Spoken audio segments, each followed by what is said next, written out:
오늘 우리가 함께 나눌 이야기는 어쩌면 조금은 불편하고 받아들이기 힘든 진실에 관한 것입니다. 하지만 이 어두운 진실을 정면으로 마주해야만 우리는 비로소 참된 빛, 즉 복음의 위대함을 온전히 이해할 수 있게 됩니다. 이 깊은 묵상의 여정을 시작하기에 앞서 오늘 이 말씀이 여러분의 마음에 울림을 준다면 이 영상을 공유하여 어둠 속에 있는 또 다른 이들에게 한 줄기 빛을 전하는 통로가 되어주시길 바랍니다. 여러분의 구독과 좋아요는 저희가 이 귀한 사역을 계속해 나가는데 큰 힘이 됩니다. 진리를 찾는 모든 분들에게 하나님의 크신 은혜가 함께 하시기를 기도합니다. 우리는 지금 사도 바울이 로마에 보낸 편지, 그 중에서도 그의 논증이 절정으로 치닫는 세 장으로 들어가려 합니다. 바울은 한 장부터 이방인들의 죄를, 두 장에서는 율법을 가졌다고 자부하던 유대인들의 죄를 낱낱이 고발했습니다. 그리고 이제 3장에서 그는 마치 거대한 교향곡의 클라이맥스처럼 인류 전체를 향한 최종 선고를 내립니다. 그 어떤 인간도 그 어떤 행위도 하나님 앞에서 스스로 의롭다고 자랑할 수 없다는 준엄한 선언입니다. 이 선언은 우리를 깊은 긴장감 속으로 몰아넣습니다. 그리고 이 긴장감은 우리가 인간의 실존적 상태, 즉 전적 타락이라는 교리를 이해할 때 비로소 그 의미를 깨닫게 됩니다. 오늘 우리가 나눌 이 전적 타락이라는 개념은 단순히 신학적 용어가 아닙니다. 이것은 우리가 우리 자신과 자녀, 사회, 그리고 하나님을 어떻게 바라보는지를 근본적으로 바꾸어 놓는 매우 중요한 진리입니다. 혹자는 인간의 본성이 선하다고 믿습니다. 우리 한국인들에게 익숙한 성선설처럼 교육과 수양을 통해 인간은 더 나은 존재가 될 수 있다고 생각합니다. 하지만 성경이 보여주는 인간의 모습은 이와는 정반대입니다. 이 전적 타락의 교리는 우리의 삶 모든 영역에 영향을 미칩니다. 예를 들어 우리가 자녀를 양육하는 방식을 생각해 보십시오. 아이를 기본적으로 선하지만 가끔 실수하는 존재로 보는 것과 죄의 본성을 가지고 태어나 하나님의 은혜가 절실히 필요한 존재로 보는 것은 훈육의 방향을 완전히 바꾸어 놓습니다. 사회를 구성하는 원리도 마찬가지입니다.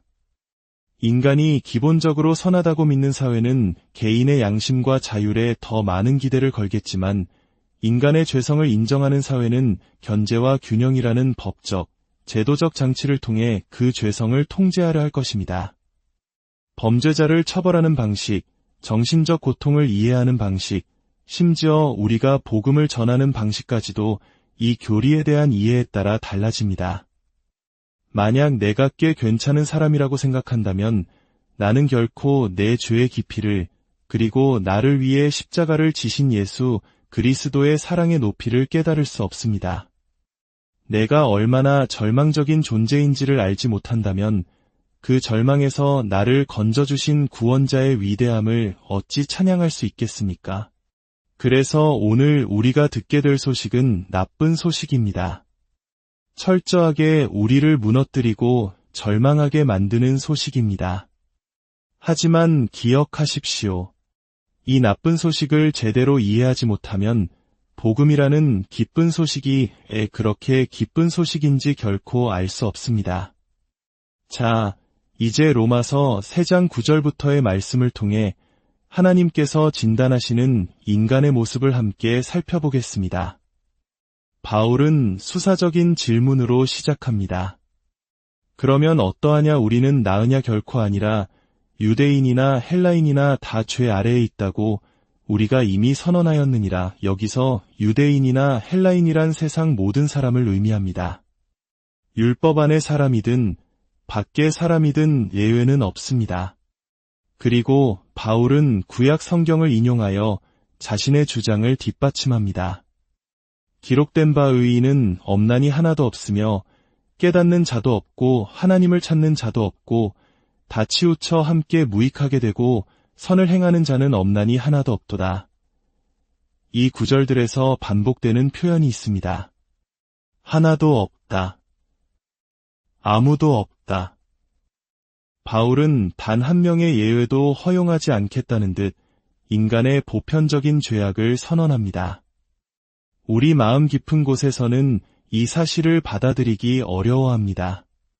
우리는 길거리에 마음씨 좋은 할머니나 흉악한 범죄자들과는 다른 그래도 선하게 살려고 노력하는 사람들이 있다고 믿고 싶어 합니다. 하나님께서 어느 정도는 정상 참작을 해주시지 않을까 기대합니다. 하지만 하나님의 기준은 다릅니다. 모든 사람이 죄로 인해 하나님의 영광에 이르지 못하며 단 한 사람도 스스로의 힘으로 의롭다 인정받을 수 없습니다. 더 나아가 바울은 죄가 단지 모든 사람에게 영향을 미치는 보편적인 것일 뿐만 아니라 한 사람의 존재 모든 측면을 오염시키는 전면적인 것임을 보여줍니다. 죄는 우리의 특정 부분만 병들게 하는 것이 아니라 우리의 생각과 감정, 의지, 말과 행동, 관계 등 모든 것을 부패시켰습니다. 먼저 우리의 말을 통해 드러나는 죄의 모습을 보십시오. 13절입니다. 그들의 목구멍은 열린 무덤이요 그 혀로는 속임을 일삼으며 그 입술에는 독사의 독이 있고 그 입에는 저주와 악독이 가득하고 목구멍, 혀, 입술, 입. 바울은 우리의 발성기관 전체가 죄로 오염되었음을 지적합니다. 우리의 말은 생명을 살리기도 하지만 얼마나 자주 다른 사람을 속이고 상처 입히고 저주하는 도구로 사용됩니까? 야고보서 3장은 혀를 불의의 세계라 칭하며 작은 불씨가 온 산을 태우듯 혀가 우리의 온몸을 더럽히고 인생을 불사른다고 경고합니다. 예수님께서도 사람을 더럽게 하는 것은 입으로 들어가는 것이 아니라 마음에서 나와 입으로 나오는 것이라고 말씀하셨습니다. 우리 입에서 나오는 부패한 말들은 우리 마음의 상태를 보여주는 가장 확실한 증거 중 하나입니다. 다음으로 우리의 행동을 통해 드러나는 죄의 모습을 보겠습니다. 15절부터 17절입니다. 그 발은 피 흘리는데 빠른지라 파멸과 고생이 그 길에 있어 평강의 길을 알지 못하였고 타락한 인간은 자신의 욕망을 채우기 위해 다른 사람을 해치는 것을 주저하지 않습니다. 역사 속의 수많은 전쟁과 폭력, 그리고 오늘날 우리 사회의 갈등과 다툼은 모두 이 구절의 생생한 증거입니다. 평강의 길을 알지 못했다는 것은 단순히 내면의 평화가 없다는 뜻을 넘어섭니다. 죄의 본성을 가진 인간은 다른 사람과 진정한 평화를 누릴 수 없다는 의미입니다. 왜냐하면 타락한 욕망은 항상 다른 사람을 자신의 만족을 위한 장애물로 여기기 때문입니다. 우리 민족이 겪었던 전쟁의 상처와 분단의 아픔 또한 이 진리를 비극적으로 증명하고 있습니다. 마지막으로 이 모든 죄의 근원을 보십시오. 눈에 보이지 않는 죄의 핵심입니다. 18절입니다.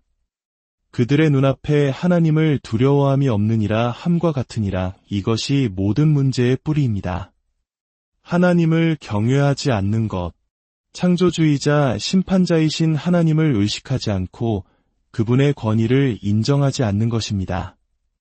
눈앞에 하나님을 두려워함이 없기에 인간은 자신의 부패한 말이 낳을 결과를 두려워하지 않고 자신의 파괴적인 행동이 가져올 심판을 생각하지 않습니다.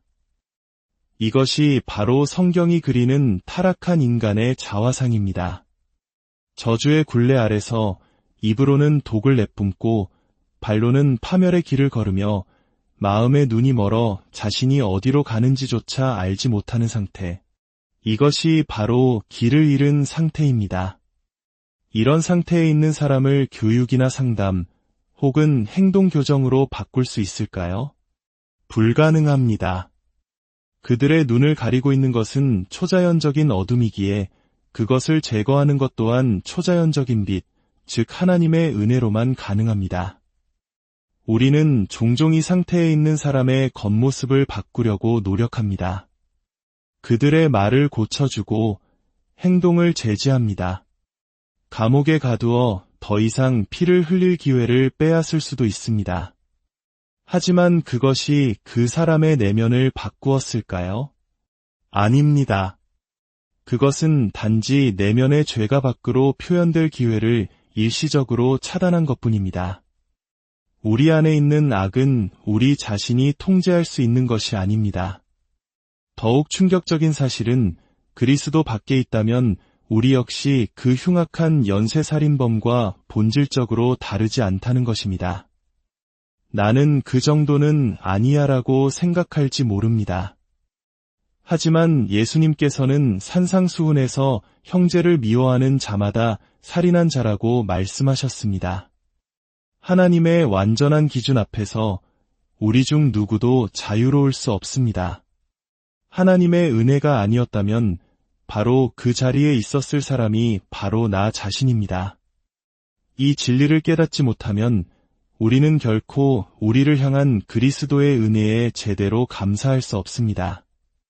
우리는 구원받기 전 자신의 모습 속에서 그래도 하나님께서 보실 만한 어떤 선한 구석이 있었을 것이라고 착각합니다. 그래서 나의 구원이 마치 나의 선택과 하나님의 은혜가 합작한 결과물인 것처럼 생각합니다. 하지만 성경은 분명히 말합니다. 우리는 죄인 중에 괴수였고 전적으로 무능력한 상태에 있었습니다.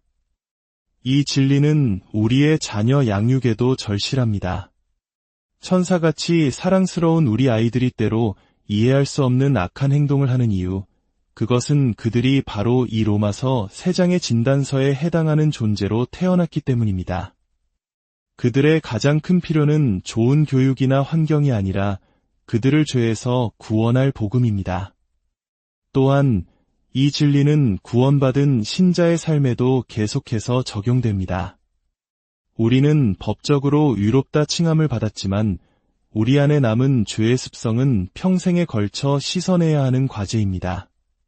성화의 과정은 우리가 매일, 매 순간 얼마나 예수 그리스도의 구원과 거룩하게 하시는 능력에 의존해야 하는지를 깨닫게 합니다.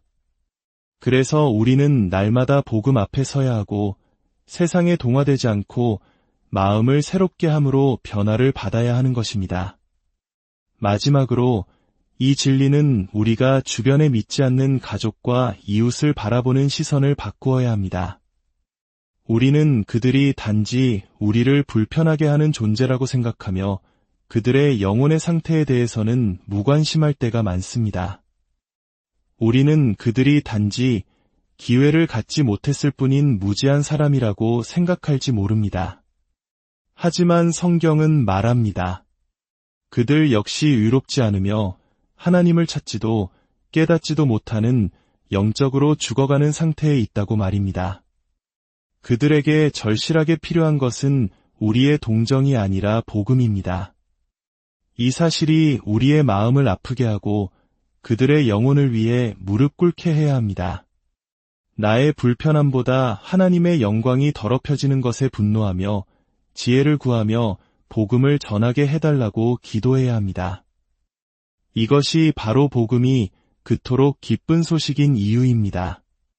하나님께서는 이렇게 소망 없고 추악하며 하나님을 대적하는 우리를 구원하기로 작정하셨기 때문입니다.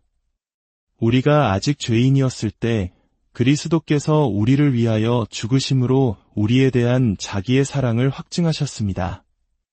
그리스도는 우리 안에 작은 불꽃이나 가능성을 보고 죽으신 것이 아닙니다. 그분은 경건하지 않은 자, 철저히 타락한 자들을 위해 죽으셨습니다. 이 절망적인 인간의 상태를 깊이 깨달을 때 비로소 우리는 그분의 십자가 보혈과 그분의 행하신 일이 얼마나 위대한지를 이해하게 됩니다. 그리고 우리의 구원자가 얼마나 존귀하고 위엄 있는 분이신지 우리의 모든 찬양과 경배를 받기에 얼마나 합당하신 분인지를 알게 됩니다. 당신은 당신의 죄를 이렇게 바라보고 있습니까? 오직 그럴 때만이 당신은 그리스도를 올바로 바라볼 수 있습니다. 기도하겠습니다. 거룩하신 하나님 아버지, 오늘 말씀을 통해 우리의 비참하고 절망적인 실존을 보게 하시니 감사합니다. 하나님의 은혜가 아니었다면 영원한 멸망에 처할 수밖에 없는 죄인이었음을 고백합니다.